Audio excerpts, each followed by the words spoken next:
Pelatih Timnas Indonesia U23 Gerald Vandenberg resmi memanggil 30 pemain untuk melakoni TC jelang Piala AFF U23 2025. Ia semakin tak sabar menjalani turnamen itu. Pemanggilan dan TC itu dilakukan dalam rangka persiapan menuju Piala AFF U23 2025. Adapun turnamen itu diselenggarakan di Jabodetabek pada 15 sampai 29 Juli. Para pemain rencananya akan dikumpulkan di Jakarta. Mereka bakal melakoni pemusatan latihan pada 20 Juni hingga 14 Juli 2025. Di lini pertahanan, Vandenberg memanggil 6 kiper serta 9 bek. Kemudian beralih ke sektor tengah, ada 8 pemain yang dipanggil oleh Vandenberg. Lalu di lini serang, ada 7 pemain yang dipercaya oleh Vandenberg untuk mengikuti pemusatan latihan. Melihat komposisi pemain yang dipanggil, Vandenberg merasa cukup puas. Ia mengaku sudah tidak sabar melakoni turnamen yang terakhir kali digelar pada 2023 tersebut. Saya dan staf pelatih sangat menantikan turnamen ini, dan saya senang dengan para pemain yang saya pilih, kata Vandenberg. Di turnamen ini, Indonesia akan bertindak sebagai tuan rumah. SUGBK di Jakarta dan Stadion Patriot Candrabaga di Bekasi terpilih sebagai venue. Timnas Indonesia U23 akan tergabung dalam grup A bersama Malaysia, Filipina, dan Brunei Darussalam. Penyerang muda berbanderol 1,3 miliar rupiah, Mauro Ziegelsta dikabarkan masih dalam proses mengurus naturalisasi untuk bela Timnas Indonesia. Mauro Ziegelsta merupakan striker muda potensial yang memiliki darah keturunan Indonesia. Striker yang berkarir di FC Volendam tersebut eligible karena punya darah Indonesia dari sang nenek yang berasal dari Bandung. Apalagi karirnya di klub juga semakin menjanjikan usai diberikan kontrak profesional.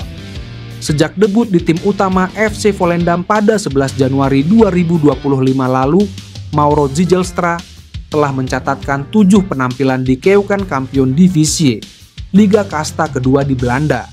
Penampilannya dinilai cukup menjanjikan, hingga klub tersebut resmi mengontraknya secara profesional hingga tahun 2027. Mauro Ziegelsta pun akan menjadi tambahan apik bagi lini serang skuad Garuda.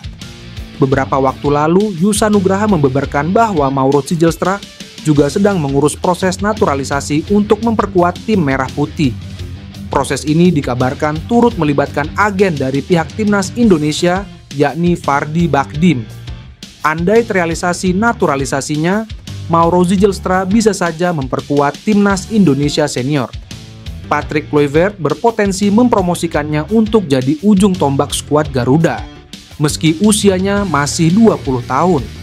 Selain itu, mengingat usianya yang masih muda, striker yang berpostur 1,88 meter itu juga dapat memperkuat kelompok umur. Menariknya, pelatih Timnas Indonesia U33 saat ini, Gerald Vandenberg, juga menunjukkan ketertarikan besar terhadap Mauro Ziegelsta. Pelatih asal Belanda tersebut dikabarkan sudah memasukkan nama Ziegelsta dalam proyeksi skuadnya. Kiper keturunan Indonesia dengan nilai pasar 2,17 miliar kabarnya menjadi target salah satu klub Liga 1 untuk musim 2025. Sebagaimana diketahui, saat ini klub-klub Liga 1 mulai memasuki masa bursa transfer untuk melepas atau mendapatkan pemain tambahan guna bertarung di musim 2025/2026. Berbeda dengan bursa transfer di musim sebelumnya, kini klub-klub kasta teratas tanah air mulai bergerak mencari para pemain keturunan Indonesia. Salah satunya adalah Cyrus Margono. Kiper berpostur 1,91 meter ini dirumorkan tengah menjadi bidikan kampiun Liga 1 2024-2025 Persib Bandung. Menurut kabar yang beredar, Persib ingin merekrut Cyrus untuk menggantikan kiper asingnya Kevin Rey Mendoza yang memutuskan berkiprah ke Thailand. Saat ini Cyrus Margono masih tercatat bermain untuk tim Liga Utama Kosovo, KF Dukakjini, usai bergabung pada Februari lalu dengan status bebas transfer. Sayangnya, belum diketahui kontrak kiper berusia 23 tahun itu bersama KF Dukakjini. Hanya saja untuk memboyongnya Persib diyakini harus siap mengeluarkan biaya transfer. bukan tanpa alasan jika Persib Bandung tertarik merekrut Cyrus Margono. Pasalnya, bek kelahiran New York itu tampil apik bersama KF Dukakjini di Liga Kosovo. Bek kiri timnas Indonesia Dean James dikabarkan sudah mencapai kesepakatan untuk bergabung dengan klub raksasa Yunani AEK Athens. Rumor itu kali pertama diungkap media Yunani Sport24 yang mengklaim AEK Athens sudah berada dalam tahap yang bagus untuk merekrut Dean James dari klub Belanda Go Ahead Eagles. AEK yang merupakan juara Liga Super Yunani sebanyak 13 kali itu disebut sudah menawarkan 2 juta euro untuk membeli Dean James dari Go Ahead Eagles. Kontrak Dean James bersama Go Ahead Eagles masih tersisa panjang hingga Juni 2028. Namun, Go Ahead Eagles siap melepas winger kiri itu jika mendapat tawaran yang tepat. Dean James dibeli Go Ahead Eagles dari Volendam pada 2023. Musim lalu, Dean James tampil solid dan berhasil menjadi juara KNVB Cup.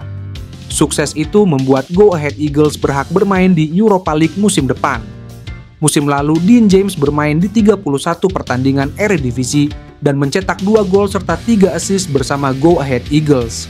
Kabar di media sosial, winger FC Utrecht Miliano Jonathans telah terbang ke Indonesia untuk menjalani proses naturalisasi. Winger FC Utrecht keturunan Indonesia, Miliano Jonathans dikabarkan telah terbang ke Indonesia pada Sabtu. Pemain 20 tahun diduga akan segera bersalaman dengan Ketum PSSI, Erick Thohir. Tentu saja pemain keturunan Depok ini digadang-gadang akan jadi pemain selanjutnya yang akan dinaturalisasi untuk bisa membela timnas Indonesia. Kabar mengenai Miliano Jonathans menuju Indonesia terspil setelah sang ayah, Deco Jonathans, mengunggah foto di Instastory. Beberapa waktu lalu, Miliano Jonathans sendiri belum memutuskan akan mau membela timnas Indonesia. Tapi kini mungkin Miliano sudah menentukan dan akan segera tiba dirinya jadi pemain keturunan yang akan dinaturalisasi selanjutnya. Ketum PSSI Erick Thohir sendiri sudah membayangkan dahsyatnya timnas Indonesia jika ketambahan Miliano. Hal ini terpancar saat wartawan menanyakan Miliano. Kalau Miliano gabung, waduh, timnas gak usah khawatir lagi di round 4, kata Erick. Miliano Jonathans dinilai merupakan salah satu pemain istimewa. Pemain yang punya keturunan Indonesia dari Depok ini merupakan pemain serba bisa. Posisi utamanya memang adalah penyerang sayap kanan, tetapi bisa juga bermain sebagai gelandang serang, sayap kiri,